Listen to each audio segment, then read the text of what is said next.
కేరళను మరో viral fever పట్టి పీడిస్తోంది. ఆ రాష్ట్రంలోని పలు ప్రాంతాల్లో వెస్టర్న్ ఫీవర్ వ్యాపిస్తోంది. త్రిశూర్, మల్లపురం, కేసికోట్ జిల్లాలో ఈ కేసు నమోదైనట్లు కేరళ రాష్ట్ర ప్రభుత్వం తెలిపింది. అన్ని జిల్లాలు అప్రమత్తంగా ఉండాలని రాష్ట్ర ఆరోగ్య శాఖ ఆదేశించింది. వెస్టర్న్ అనేది వైరల్ జ్వరం అని, ఇన్ఫెక్షన్ సోకిన క్యూలెక్స్ దోమ ద్వారా మానవులకు సంక్రమిస్తుందని ఆరోగ్య శాఖ తెలిపింది.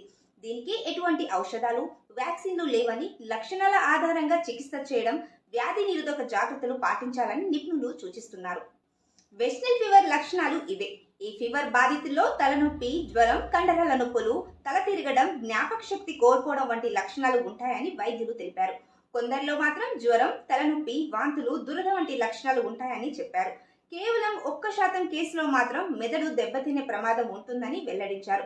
ఫలితంగా అపస్మారక స్థితిలోనికి జారిపోయే ప్రమాదం ఉందని, ఒక్కోసారి మరణం కూడా సంభవించొచ్చని పేర్కొన్నారు. ఈ ఫీవర్ వ్యాప్తిలో ఉన్నప్పటికీ